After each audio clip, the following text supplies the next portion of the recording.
The recycled air on Port Halvora whistled through cracked ducts, carrying the metallic tang of coolant and the hollow echo of a station dying in orbit around a dead world. In the dim maintenance corridor of Section 7, where the emergency lights flickered in sickly amber patterns, Elias Thorne hunched over his workbench, fingers moving with practiced precision over the neural interface he was repairing. His quarters, if one could dignify the repurposed storage bay with such a term, hummed with the irregular beat of the station's failing life support system. The space was cramped, but meticulously organized. Shelves of salvaged components lined 3 walls, each piece labeled in his neat handwriting. The 4th wall housed his cot and the small heat generator that kept the temperature just above the station's increasingly frigid ambient setting. This was his sanctuary, his exile. Here, no one asked questions about his past. No one recognized the name that had once commanded respect in neural interface design. No one connected him to the headlines about a child's death, about criminal medical negligence, about interfaces that bridged too far between life and death. That suited Elias perfectly. His security sensor chimed, a low, insistent tone that indicated movement in Sector 7's maintenance tunnels. Unusual. The station's few remaining residents seldom ventured into the outer rings, where life support was temperamental at best. He switched his terminal to the security feed, cycling through grainy camera views until he found the source. A figure stumbled through the shadows, moving with the jerky gait of someone either intoxicated or injured. As they passed beneath one of the few functioning lights, Elias caught a glimpse of violet skin and what appeared to be a makeshift prosthetic leg, poorly attached and obviously causing pain with each step. Not human, then. One of the many alien species that formed the Interstellar Alliance, and clearly in distress. His first instinct was to alert station security. Let them handle the intruder. He wanted no part in anyone else's problems. His fingers hovered over the comm panel. But something in the aliens' movement stopped him. The desperate determination. The way they braced against the wall when the prosthetic gave out. The fact that they had chosen this abandoned sector, where no one would look for them. They were hiding, just like him, against his better judgment. Elias grabbed his toolkit and a thermal blanket. The temperature in the maintenance tunnels had dropped below 10 degrees, dangerously cold for most species. By the time he reached the section where he'd spotted the figure, they had collapsed against a junction box, their breathing labored, frost forming on their violet skin. Up close, Elias could see it was a female of what appeared to be Valthali origin, humanoid, but with distinctive violet dermal pigmentation and slightly elongated features. Her prosthetic leg was a horror of jury-rigged components, hastily fused to flesh with no concern for comfort or proper neural mapping. The crude attachment point was inflamed, oozing a silvery fluid that had frozen in rivulets down the metal. "Hey," he said softly, keeping his distance. "You need medical attention." Her eyes snapped open, startlingly bright against her violet skin, with irises that shifted from gold to amber as they focused on him. "No medics," she rasped, voice like metal against stone. "No authorities." Elias hesitated. The station's automated systems would have detected an unauthorized presence by now. Security drones would be sweeping the sector soon. If they found her here, they would ask questions. Questions that might lead to inquiries about the reclusive human engineer living nearby. "I can help with that leg," he said. "But not here. Can you walk?" The alien's laugh was bitter, ending in a wince of pain. "If I could walk properly, I wouldn't be here." Fair point," Elias muttered. With reluctance born of years avoiding physical contact, he helped her to her feet. She was lighter than she looked, and her skin was alarmingly cold. By the time they reached his quarters, security alerts were pulsing through the station's announcement system. Elias sealed the door behind them, engaging the privacy lock he'd installed years ago. The alien collapsed onto his workbench stool, her breathing ragged. "You've got 10 minutes, she said. eyes fixed on the heat generator with desperate longing. "Then I need to move." "You're not going anywhere on that leg," Elias replied, pushing the generator closer to her. "What's your name?" A long silence, then Rival. "That's your name, Rival?" "It's what I call myself now." She extended her hands toward the generator's warmth. "It was taken from me. I reclaimed it." Elias nodded, not pressing further. Names were complicated things. He knew that better than most. "I'm going to look at your leg," he said, kneeling beside her. "I need to see how it's attached." Rival tensed but didn't object as he carefully examined the prosthetic. What he saw made his stomach turn. The neural connections had been crudely fused directly to her nervous system, with no buffering interface to modulate pain signals. Worse, the prosthetic itself was a patchwork of incompatible components, creating constant signal conflicts that must have been excruciating. "Who did this to you?" he asked, unable to keep the horror from his voice. "The 18th facility," she replied tonelessly. "After the 17th decided I was too damaged to be worth repairing properly."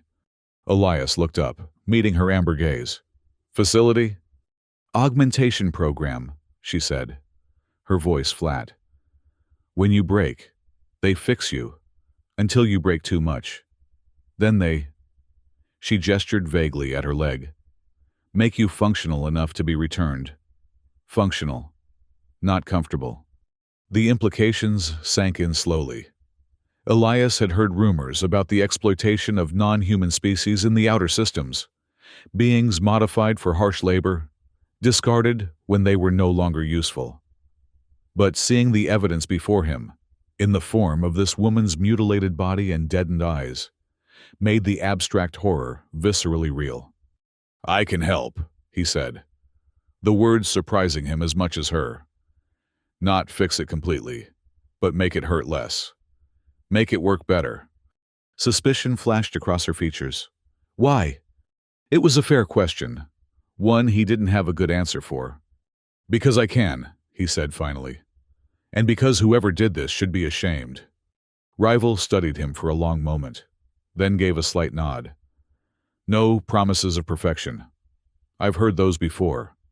"No promises at all," Elias replied. "Just an attempt."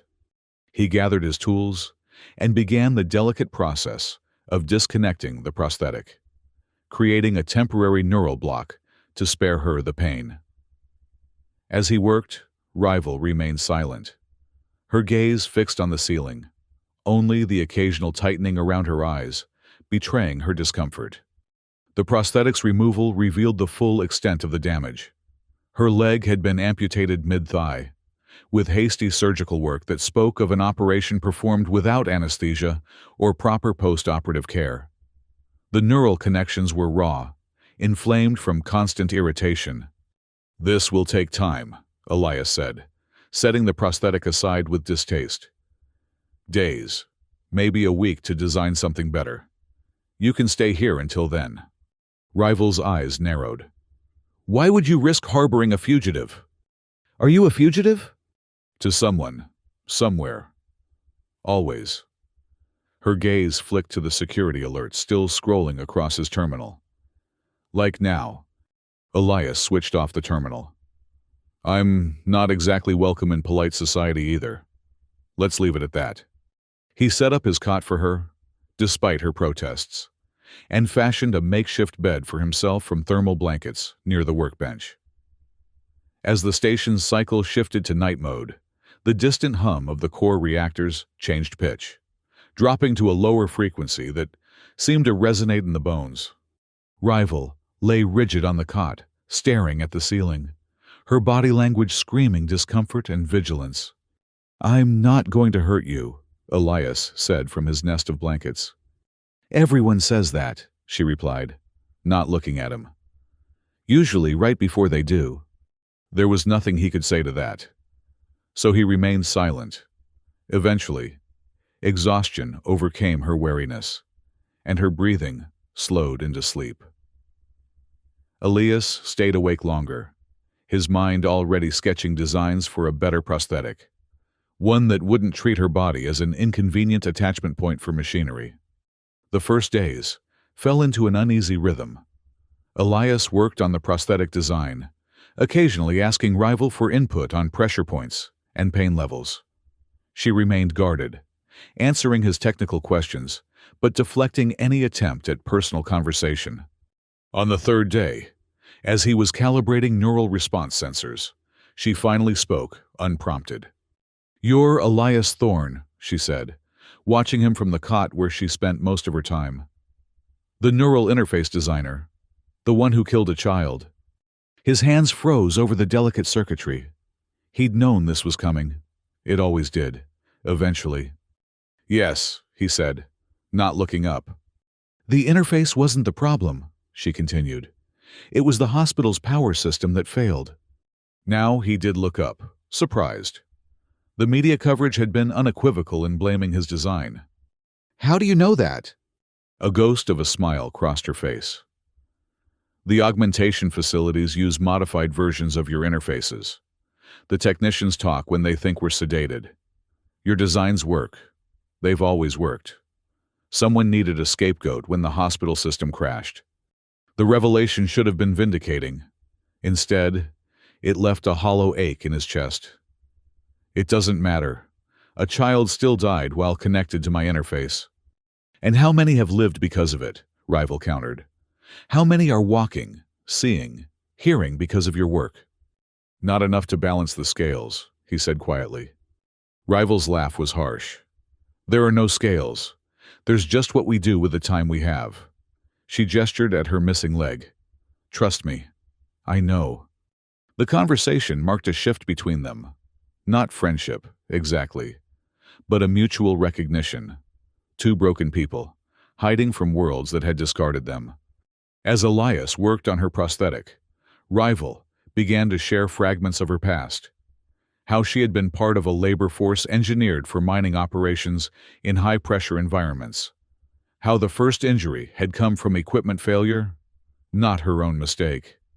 How each repair had been more painful and less effective than the last, until she was deemed output inefficient and slated for decommissioning. "They sell us as purpose-designed biological units," she said one evening, as Elias calibrated pressure sensors for her new prosthetic. "Not people. Units. When we break, it's a productivity issue, not a medical one." Elias nodded, making a minute adjustment to the neural relay. "Hold still. This needs to map exactly to your nerve cluster." "You're avoiding the subject," she noted. "Yes," he admitted, "because thinking about it makes me angry, and anger makes my hands shake. And right now, you need steady hands." Rival fell silent, watching as he continued the painstaking work of creating an interface that would translate her brain's signals without the searing pain her previous prosthetic had caused. On the fifth day, as Elias was finalizing the prosthetic's design, his security system chimed with a different alert pattern. 3 short pulses, a pause, then 3 more. His blood ran cold. "What is it?" Rival asked, immediately alert to his tension. "Valtari encryption signature," he said, checking the monitor. "Someone's scanning the station with high-resolution sensors." "They're looking for me," Rival said, her voice flat. "The prosthetic components have tracking capabilities." "Why didn't you tell me?" Elias demanded.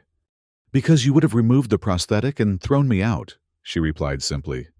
"Or turned me in." She wasn't wrong. That's exactly what he would have done 5 days ago. "How close are they?" "Close enough to detect the signature if they're scanning specifically for it." Rival's expression was resigned. "You should go. Say I broke in while you were away. They'll believe that." Instead, Elias began rapidly disconnecting his equipment. "Put on your thermal suit," he instructed, tossing her the garment. "We need to mask the signal."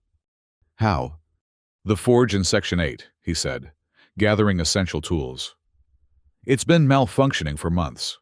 If I overload it in the right way, the ion discharge should scramble any sensor readings for at least 2 sectors. Rival stared at him. "You'd risk station safety? For me?" The forge is isolated. The worst that happens is it burns itself out. He helped her to her feet, supporting her weight. And yes, for you. They made their way through the maintenance tunnels, Rival hopping on her good leg, leaning heavily on Elias. The station's alert system had gone silent, a worse sign than the warnings.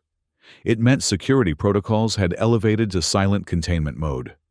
The forge occupied a cavernous chamber in Section 8, its massive smelting apparatus designed to repair hull plating and structural components.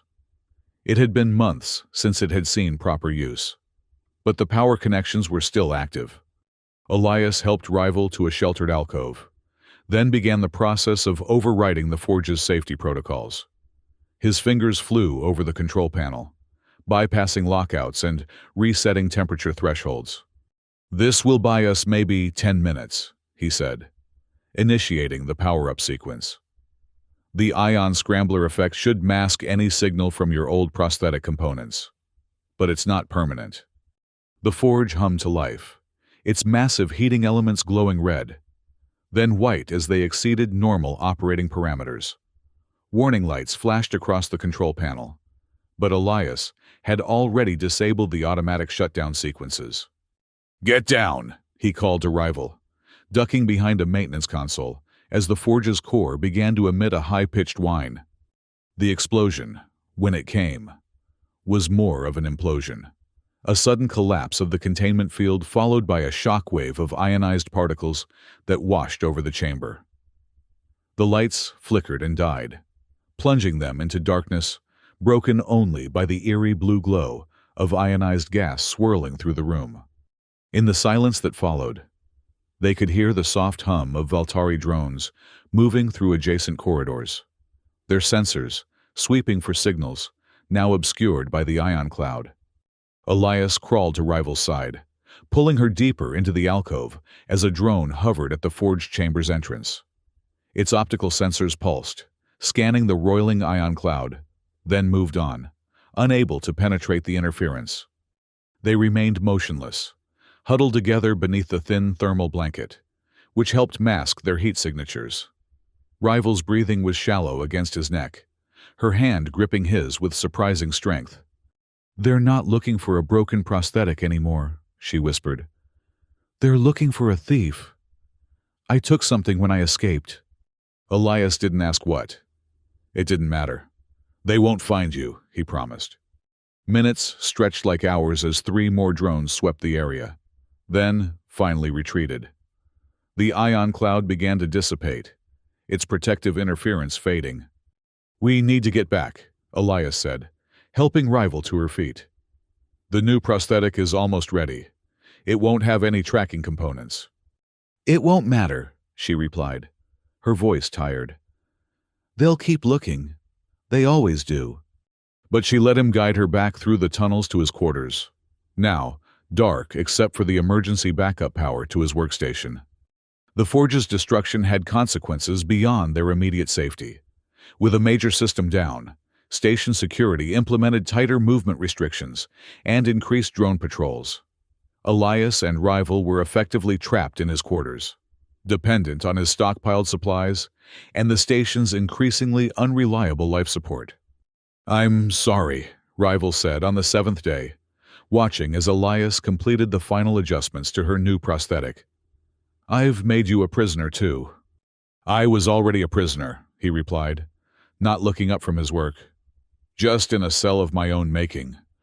The new prosthetic was a marvel of adaptive engineering. Using salvaged components and his own expertise in neural interfaces, Elias had created a leg that would actually respond to her brain's signals without pain, that would adapt to her movement patterns and provide support rather than simply function as a rigid prop. "It's ready," he said finally, setting down his tools. "We should test it." The attachment process was delicate, requiring precise alignment of neural connectors. Rival sat perfectly still as Elias worked, her eyes fixed on a point beyond the room, perhaps beyond the station itself. "There will be some discomfort at first," he warned. "Your brain needs to adjust to the new signal patterns." When the final connection was made, Rival gasped. not in pain, but surprise. "I can feel it," she said, wonder breaking through her usual reserve. "Not just pressure, but texture, temperature." Elias nodded, allowing himself a small smile. "The neural mapping is more comprehensive. It should give you a fuller range of sensory feedback." "Help me stand," she said, her voice urgent. He supported her as she rose, bearing weight cautiously on the new prosthetic.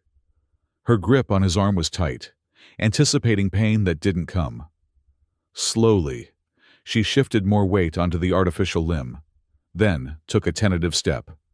For the first time since he'd found her, Rival smiled, a genuine expression that transformed her face, revealing a person beneath the hardened exterior. "It doesn't hurt," she said, the words somewhere between a statement and a question. "That was the primary design goal," Elias replied, watching as she took another step, then another, her movements becoming more confident. "Why?" she asked, turning to face him. "Why put so much effort into this? Into me?" It was a question Elias had been asking himself for days. The answer, when it came, surprised him with its simplicity and truth. "Because you deserved better," he said. "Because what was done to you was wrong. And because I needed to remember that I can build things that help, not just harm." Rival nodded, understanding what he couldn't fully articulate. "Thank you," she said, the words clearly unfamiliar on her tongue. That night, as they shared a meal of reconstituted station rations, the security alert system came back online with a new message. All residents were to report for identification verification within 24 hours. Anyone harboring unauthorized individuals would face immediate eviction. "They're still looking," Rival said, setting down her food. "And now they're involving the station authorities." Elias had been expecting this. The Valtari were persistent, and they had resources that far exceeded those of a single exiled engineer. "We need to leave the station," he said. "And go where? Every port has Valtari connections. Every settlement has identification protocols." Rival shook her head. "There's nowhere that—" "There are places," Elias interrupted. "Not many, and not comfortable. But they exist. Outposts beyond Alliance jurisdiction. Mining colonies that ask no questions. Terraforming projects that need skilled hands." Hope was dangerous. Elias could see Rival fighting against it, unwilling to believe in possibilities after so many disappointments. "And how would we get to these places?" she asked.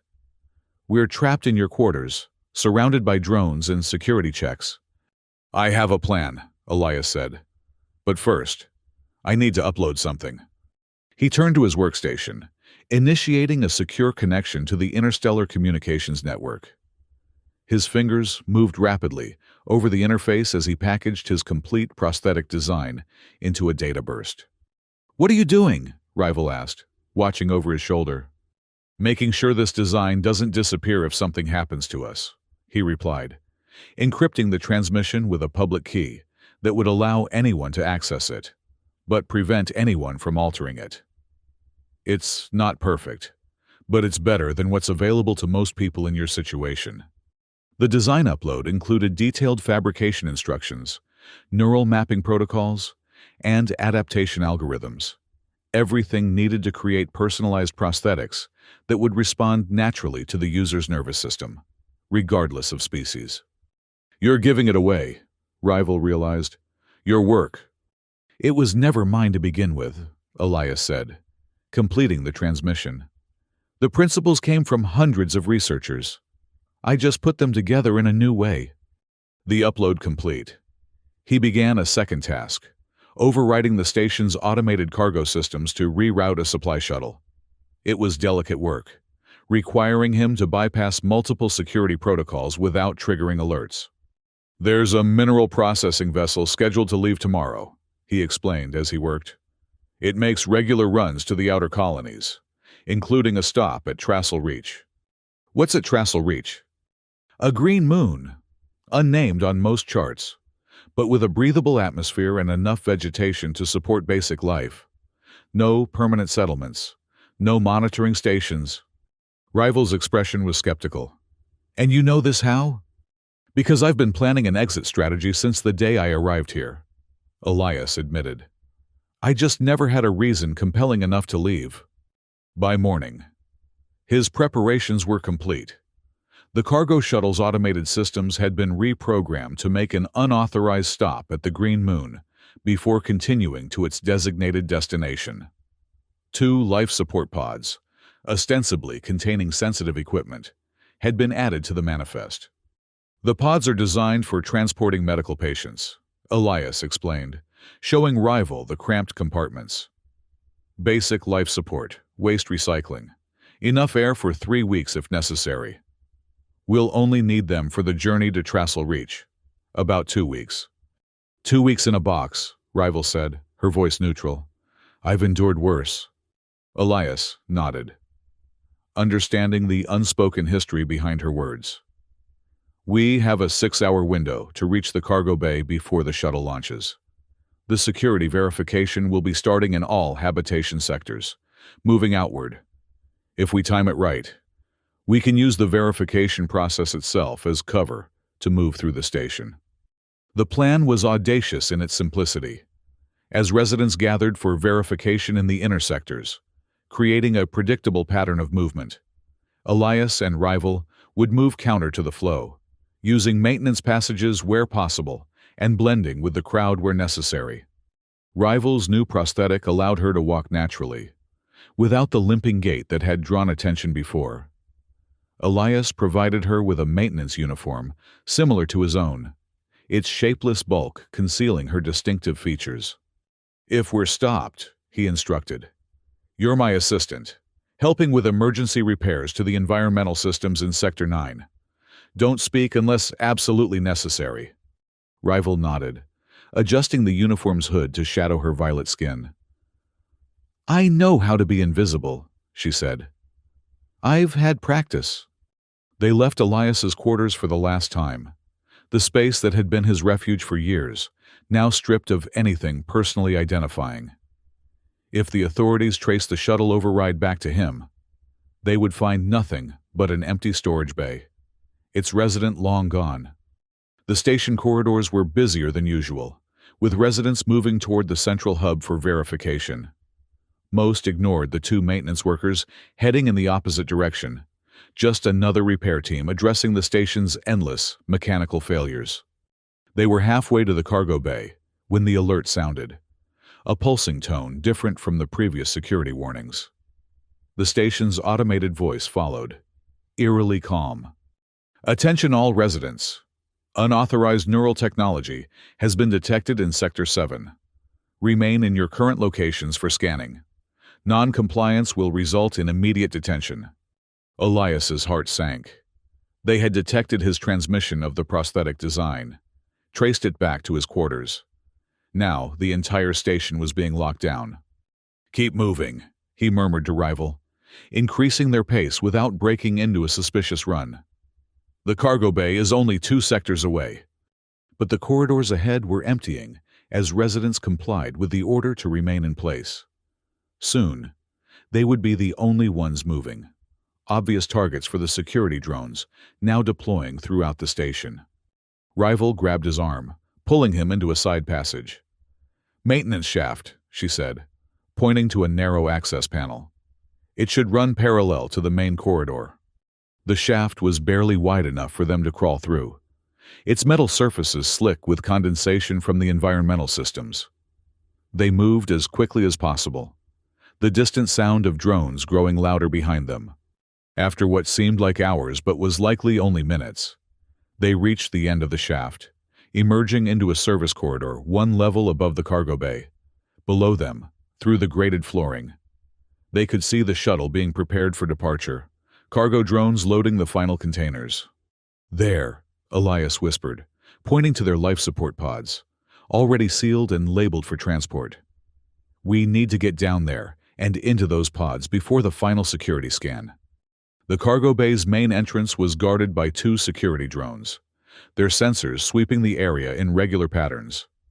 But the service corridor led to a maintenance ladder that descended directly into the bay's storage area, temporarily out of the drone's visual range.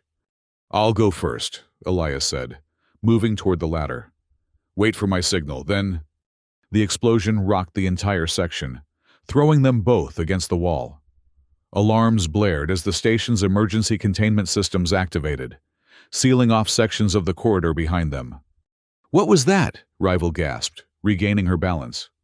Elias's face was grim. "The forge. The damage we caused must have cascaded into a full system failure." He peered down into the cargo bay, now in chaos as emergency protocols overrode the normal loading procedures. "This is our chance. The security systems will be focused on the explosion." They descended the ladder rapidly, Rival moving with surprising agility on her new prosthetic. The cargo bay was in disarray, automated systems conflicting with emergency protocols, creating a confusion they could use to their advantage. The life support pods were 20 meters away, partially obscured by larger cargo containers. They moved from shadow to shadow, avoiding the erratic sweep of security sensors, now prioritizing life signs near the explosion site. "Almost there," Elias murmured as they reached the first pod. He quickly input the access code, the pod seal hissing open. "Get in. The launch sequence has already been initiated." Rival hesitated, looking back at the station that had been both prison and temporary sanctuary.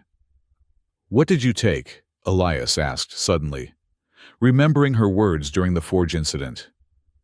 "What was so important they're still looking for you?" She met his gaze, her amber eyes resolute. "Myself," she said simply. "They're not searching for an object. They're searching for the precedent I represent, a unit that refused to be discarded." Understanding dawned. It wasn't about stolen property or industrial espionage. It was about control. The system's need to maintain the fiction that beings like Rival were things to be used and discarded, not people with the right to self-determination. Elias nodded, feeling a new resolve harden within him. "Get in," he repeated, gentler this time. "I'll be right beside you." As Rival sealed herself into the first pod, Elias moved to the second, entering the activation sequence. The pod hummed to life, its systems linking with the shuttle's navigation computer. He was about to enter when a security drone rounded the corner of a cargo container, its sensors locking onto him immediately. "Unauthorized personnel detected," it announced, "weapon systems activating. Remain in place for detention." There was no time to fight or flee. Elias dove into the pod, sealing it just as the drone fired. The energy pulse dissipated against the pod's reinforced exterior, designed to withstand the vacuum of space. Through the small viewport, he could see the drone attempting to override the pod systems, but his modifications held. The launch sequence continued, immune to external interference. With a jolt, the cargo containers, including their pods, were loaded into the shuttle's hold. The drone's attempts grew more desperate, now trying to physically damage the pod's exterior. But it was too late. The shuttle's bay doors sealed, and the automated departure sequence initiated. The crushing acceleration of launch pressed Elias into the pod's cushioned interior. Through the communication system linking their pods, he heard Rival's voice, steady despite the circumstances. "We made it," she said, a note of wonder breaking through. "Not yet," Elias cautioned, "but soon." The journey to Trassel Reach was tedious, but uneventful. The pods maintained their life support functions perfectly, allowing them to sleep, eat nutrient paste, and communicate through the limited interface. They spoke little, both processing the enormity of what they had done and what lay ahead. On the 10th day, Elias's pod chimed with an alert. They were approaching Trassel Reach. The shuttle, following its reprogrammed instructions, began descent procedures toward the green moon. "Are you ready?" he asked Rival through the comm system. "For what?" she replied. Freedom? A new start, or dying on an uninhabited moon? All possibilities, Elias admitted. But better than the certainties we left behind. The landing was rougher than optimal. The shuttle's automated systems not designed for touching down on uneven terrain. When the cargo bay doors finally opened, releasing their pods onto the moon's surface, the shuttle immediately began preparations for its next journey, oblivious to the two passengers it had just delivered to their new home. Elias emerged from his pod first, blinking in the soft green light filtering through the moon's thin atmosphere. The air was cool, but breathable, carrying the scent of unfamiliar vegetation. Around them stretched a landscape of rolling hills covered in low, mossy growth interspersed with taller structures that resembled Earth's ferns, though with a bluish tinge. He helped Rival from her pod, both of them unsteady after days in confinement. She stood beside him, her face tilted up to feel the gentle breeze, the first natural air either of them had breathed in years. "It's so quiet," she whispered. No mechanical hum, no recycled air rushing through vents, no distant drone of station systems. Just the soft rustle of alien vegetation and the call of something that might have been this world's equivalent of birds. They salvaged what they could from the pods, emergency rations, basic tools, medical supplies, before the shuttle departed, leaving them alone on the unnamed moon. Using components from the pods and materials from the surrounding environment, they constructed a rudimentary shelter near a clear stream that wound through a valley of blue-green growth. Days stretched into weeks as they learned to survive in their new environment. The vegetation proved mostly edible, some of it surprisingly nutritious. Small, insect-like creatures provided protein. The weather was mild, with gentle rains that nourished the abundant plant life. Rival adapted to their new home with surprising ease, her connection to the natural world immediate and profound. She was the first to taste each new plant, to map the surrounding terrain, to suggest improvements to their shelter. Her prosthetic leg, designed for far harsher conditions than this peaceful moon, functioned perfectly, allowing her to move through the landscape with grace. One evening, as they sat outside their shelter, watching twin moons rise above the horizon, Rival reached out and took Elias's hand. "Thank you," she said, the words no longer awkward on her tongue. "Not just for this," she gestured at her prosthetic, "but for seeing me, as someone worth saving." Elias squeezed her hand gently. "You saved yourself," he replied. "Long before I found you, you refused to be what they wanted you to be, disposable." "And you?" she asked. "Have you forgiven yourself yet?" He considered the question seriously. "Not entirely," he admitted. "But I'm learning to live with what happened, to balance it against what good I can still do." Rival nodded, understanding. "That's all any of us can do, live with our past without being trapped by it." As the days passed, their relationship evolved, moving beyond the caution and suspicion that had marked their early interactions. They taught each other skills, Elias showing Rival the principles behind his engineering work, Rival teaching Elias how to move silently through the forest, how to listen to the subtle changes in the environment that signaled weather shifts or the presence of animals. They began to speak of the future, not just immediate survival, but longer-term plans, expanding their shelter, cultivating the more nutritious plants, perhaps even exploring beyond their valley, mapping more of this world that had become their sanctuary. On the eve of what they calculated was their third month on the moon, they sat by the fire they had built outside their shelter, now a sturdy structure of salvaged pod materials and local wood. The night was clear, the stars visible through the thin atmosphere in patterns unfamiliar yet comforting. "Do you think they're still looking for us?" Rival asked, her head resting against Elias's shoulder. "Probably," he replied honestly. "But this moon isn't on any official charts. And even if they eventually find us, we'll have had this time, this place."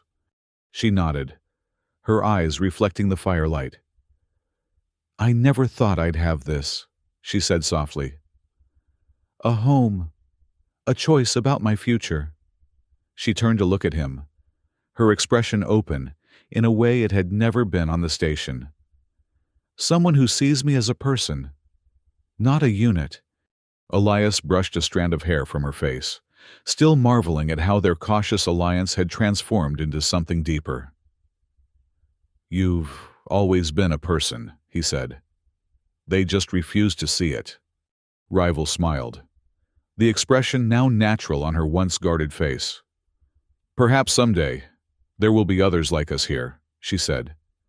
"People who need a fresh start, a place without tracking systems and verification protocols. A community," Elias mused, considering the possibility. "It would be challenging, but worthwhile. Children, eventually," Rival added, her voice tentative, testing his reaction. "Not born to be used, but born to be loved." The idea struck Elias with unexpected force, the possibility of family, of legacy beyond his engineering work, of creating something lasting and good in this peaceful corner of the galaxy. "I'd like that," he said, surprising himself with how deeply he meant it. Rival closed her eyes, leaning more fully against him, her breathing synchronized with his own. Above them, the stars continued their eternal dance, indifferent to the small lives being rebuilt beneath their light. But on this unnamed moon, far from the systems that had discarded them both, Elias and Rival had found something neither had dared hope for. Not just survival, but a future worth building together. As Rival drifted toward sleep, Elias looked out across the valley, now as familiar to him as the engineering labs of his past life had once been. This wasn't the existence he had imagined for himself during those dark years of exile on Port Halvora. It was something infinitely more precious, a second chance, not just for him, but for the remarkable woman beside him, who had refused to accept the role assigned to her by a callous system. "Stay with me," he whispered, the words both plea and promise. Rival smiled without opening her eyes, her voice soft but certain. "Always," she replied, the single word carrying the weight of a future neither of them had believed possible until now. In the gentle night of their new world, that promise hung between them, stronger than the bonds they had escaped, more enduring than the pain they had survived. Not just a negation of their past suffering, but an affirmation of what they could build together, a life defined not by what had been broken, but by what they had found the courage to repair.